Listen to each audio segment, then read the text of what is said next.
It's 10:50 p.m. on a warm July night in Albuquerque, New Mexico. An 18-year-old girl stops her red Ford Tempo at a red light. A car pulls up next to her. Someone inside raises a small pistol and fires 4 times through her window. 2 bullets hit her in the head. Her foot slips off the brake. The car drifts across 3 lanes of oncoming traffic and slams into a light pole. When police arrive minutes later, they think they're looking at a car crash. They are not. They are looking at the opening scene of one of the strangest unsolved mysteries in American true crime, a case that will tangle together a suspicious boyfriend, a multi-million-dollar insurance scam, an alleged criminal syndicate, to wrongfully accused teenagers, and a grieving mother who refuses to stop asking questions for the next 27 years.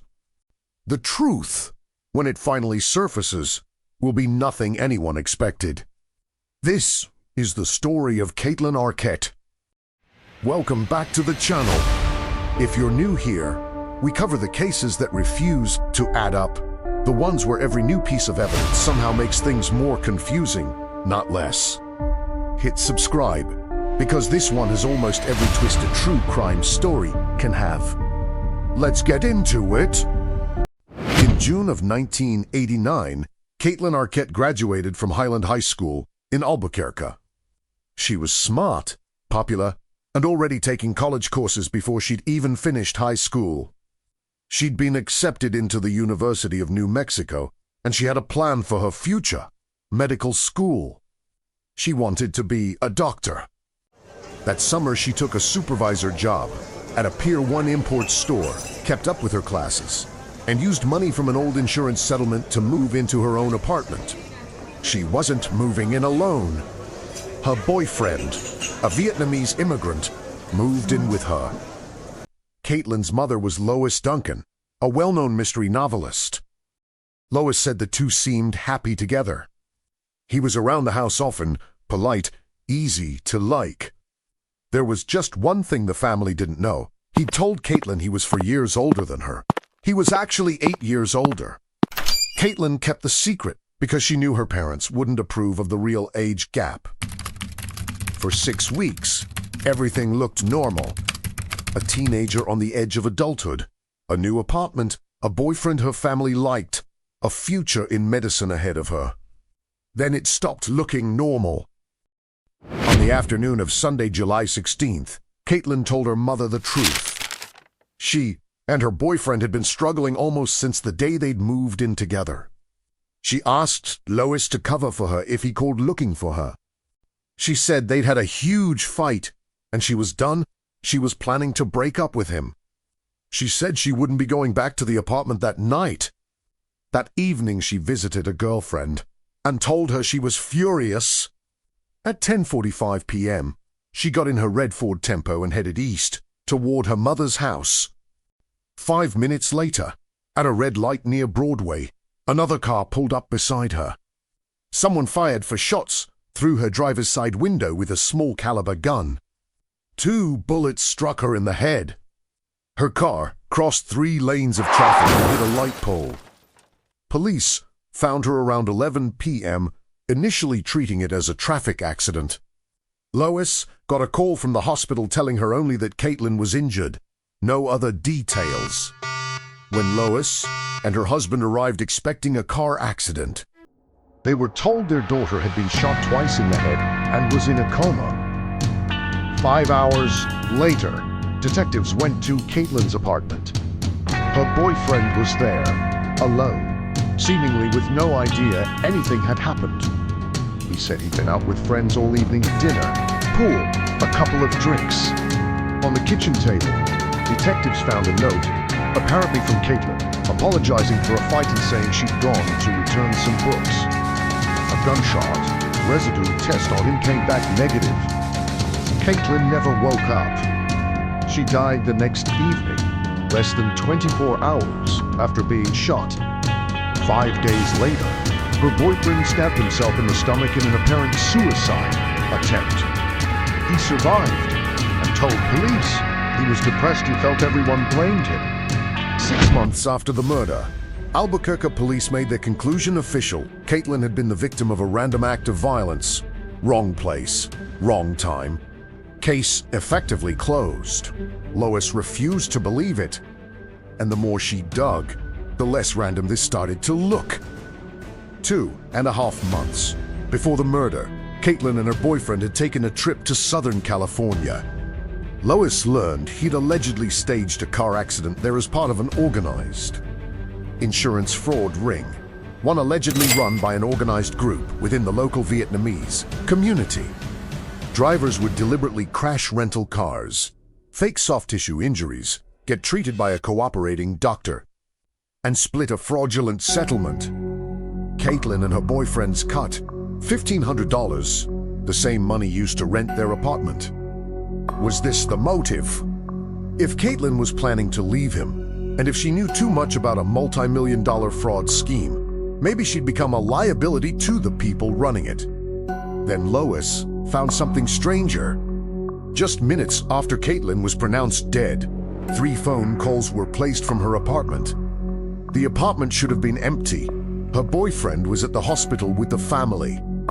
The number those calls went to belong to a paralegal in Orange County, the same paralegal who processed the fraudulent insurance claims. Lois brought in a private investigator and a reporter to dig deeper. They learned Kaitlyn had been more frightened of her boyfriend's friends than of him. His circle made her uncomfortable, mocked her, and caused friction. Neighbors said she'd once fled to a neighbor's apartment, afraid he might hit her. She'd told friends she regretted ever letting him move in and wanted him out.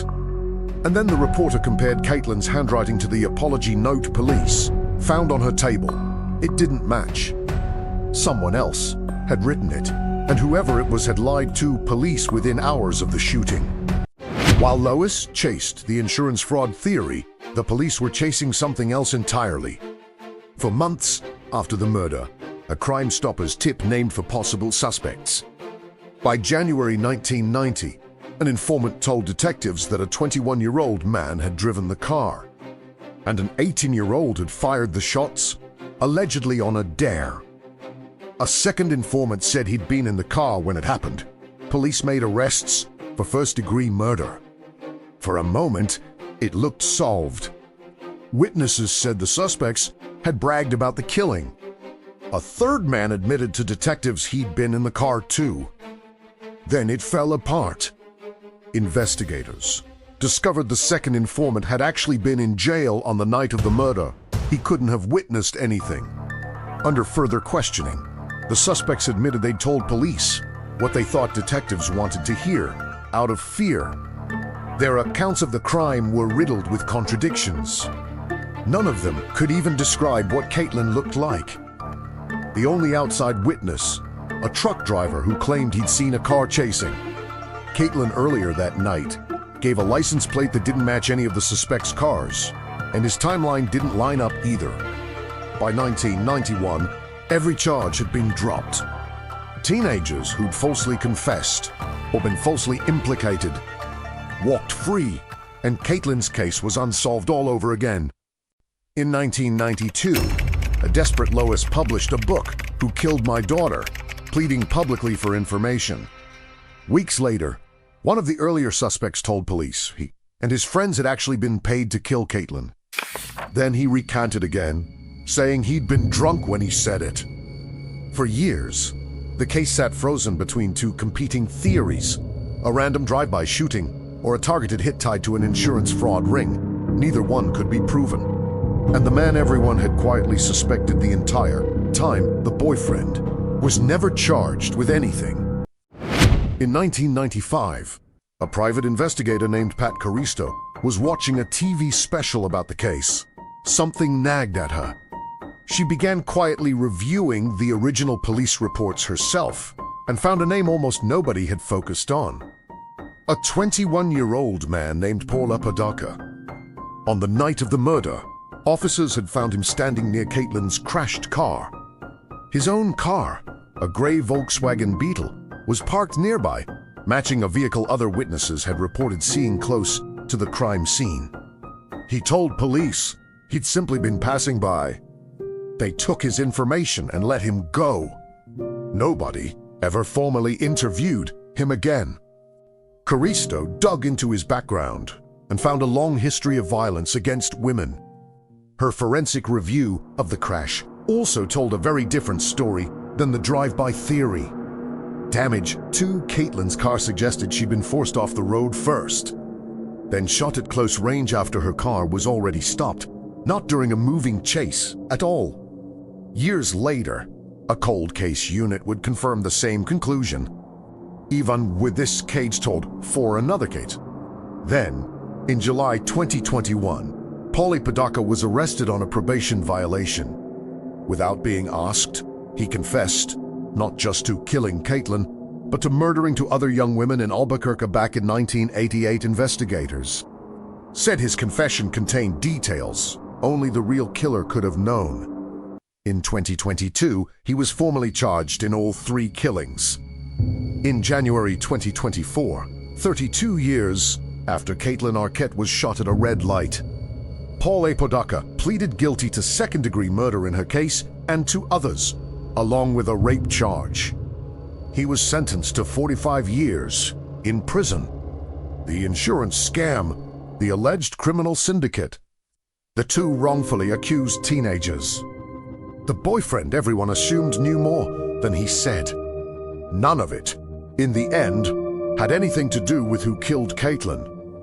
She had simply crossed paths for a few terrible seconds with a man who would go on to hurt other women for decades before anyone caught him. Lois Duncan died in 2016, 5 years before that confession finally came. She spent 27 years searching for an answer she never got to hear. Kaitlyn's sister later became a criminologist, directly because of what happened to her sister. The case is solved now, but some questions never really close. How many chances did police have to find this man decades earlier? And how many other names, in cold case files right now, are waiting for someone to look twice? If this case got under your skin the way it got under ours, let us know your theories in the comments and tell us which unsolved case you want us to cover next. Subscribe so you don't miss it, and we'll see you in the next one.